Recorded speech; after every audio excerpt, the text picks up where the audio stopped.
hands, the consequences would be too severe. Do you agree with that? We got to make him believe he's right. Ukraine. 2014, we got it wrong. Everybody who's worried about who Trump's talking to and how he's doing it, what did you do in 2014? 3 things we failed to do in 2014. We should have integrated our economies with Ukraine to give them hope and have a tripwire so it wouldn't happen again. But we didn't do that because we didn't want to provoke Putin. We should have built up the Ukrainian military so it'd been harder to invade. We didn't do that because we didn't want to provoke Putin. And we never told him what happens if you do it again because we didn't want to deal with provoking Putin. Lessons learned. Don't worry about provoking Putin. Worry about stopping Putin. So, 3 things real quickly. This minerals agreement between the United States and Ukraine is a game changer because President Trump can go to the American people and say Ukraine's not a burden, it's a benefit. They're sitting on top of $1 trillion worth of minerals that all of us can benefit from by aligning with the West. I told President Trump, it may be the old Soviet Union, it may be the Russian Empire, but I do know he's going after the money. Don't let him steal what Ukraine has to enrich himself, because that's like defunding the police. So if this minerals agreement happens, it's a nightmare for Putin because we have something to defend that we didn't have before. So you better be pulling for this minerals agreement. Number 2, if we don't arm Ukraine to the fullest extent possible, shame on all of us. They need more F-16s, not less, and we make them in South Carolina. And all of us are going to help them buy this stuff because they don't have enough money themselves to have a like 1.3 million person army. But we'd be stupid in the next decade not to create the most lethal Ukrainian army possible as a form of deterrence. And finally, NATO. I'm all for Ukraine being in NATO, but it's up to the members of NATO. I don't want to take off their potential of getting into NATO, but I'm not so sure the market will bear they go into NATO right now. I'm just being honest with you. But here's what I think we could sell. If you ever do this again, Putin, if you ever have a military incursion into Ukraine again, that will trigger automatic admission into NATO by Ukraine. We should have done that in 2014. How many of you believe if that had been in place in 2014, Putin wouldn't have invaded? I don't think he would have if he knows that would put him in NATO. So thanks for having me. Great.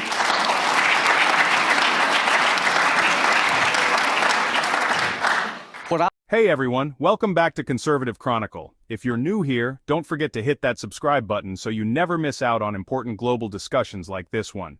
Today, we're diving into something that could reshape international relations, U.S. Senator Lindsey Graham's bold alternative to Ukraine's NATO membership.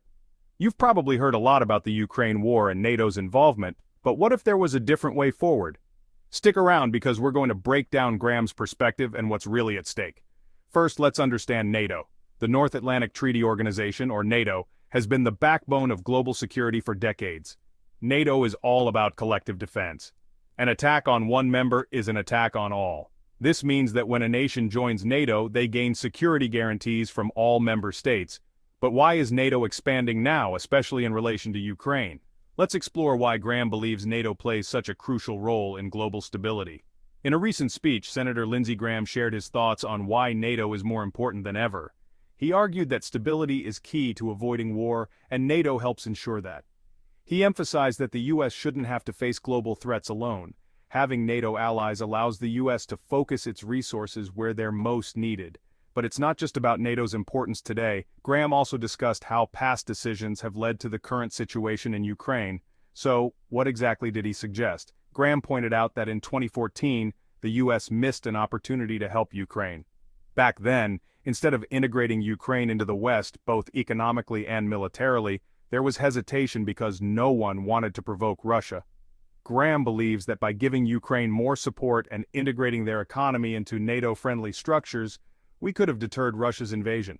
But now, with the war in full swing, how can we move forward? Here's where it gets interesting. Senator Graham suggested a bold alternative.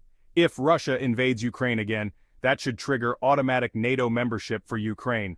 Imagine this. If Russia dares to escalate the situation, Ukraine would immediately join NATO. Graham believes this would have stopped Putin in his tracks in 2014. The fear of triggering NATO's collective defense would have been a powerful deterrent. But what does this mean for NATO? And is it something that could realistically happen? Well, that's still up for debate, but Graham's idea has sparked a lot of conversation. So, why should we care about this? Well, this is more than just a theoretical debate. The outcome of this conflict will have ripple effects worldwide. Graham is adamant that how the Ukraine war ends will determine the future of global security. If Ukraine's fate isn't handled well, other regions like Taiwan could be next in line for aggression. But if we What I like most is that Europe never criticizes Trump. What you need to get Fox. So the point he's trying to make is that if you were at this conference this weekend, you thought it was Trump's fault that Ukraine got invaded. No. When he was president, they didn't get invaded because Putin's scared of Trump. That's a good thing. I think what JD is trying to tell folks here is that you need to understand Germany's going to have an election. There's going to be a pushback in Germany about out-of-control migration. The AfD, making them go away is not the answer. Dealing with their underlying problem is probably the answer. Brexit. How did that happen? Too much. People feel like too much. Our society's changing too fast in all the wrong ways. I think that's something you need to hear from America. And I'm glad he said it. Now, as to Ukraine, the most important decision we will make as a group is how this war ends. Do you agree with that? If we don't get this right, there goes Taiwan. Question, should Japan be in NATO? Should South Korea be in NATO? Think about it.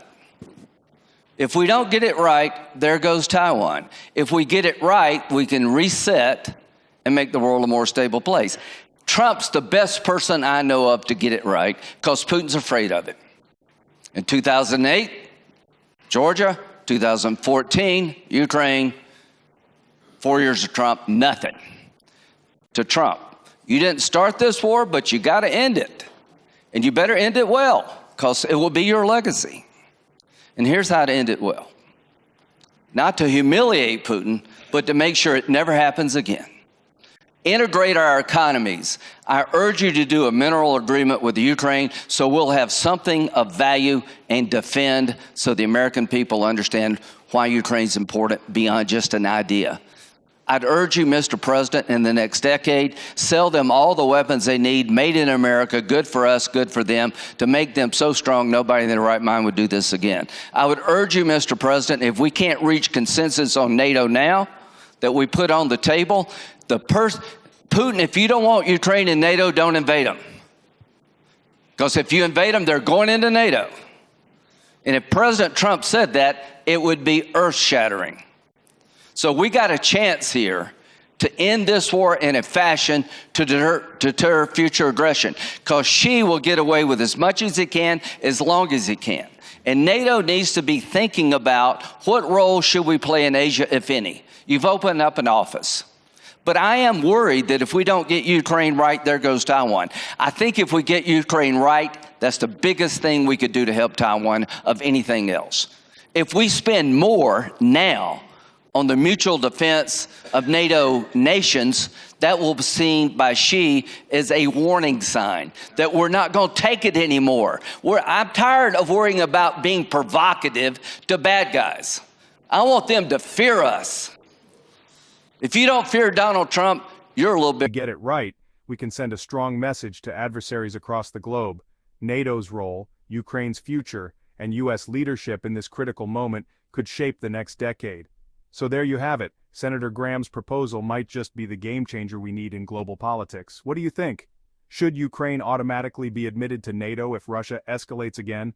Drop your thoughts in the comments below. I'd love to hear your take on this. And remember, if you found this video insightful, hit that subscribe button so you don't miss future discussions on global affairs. Thanks for watching, and I'll catch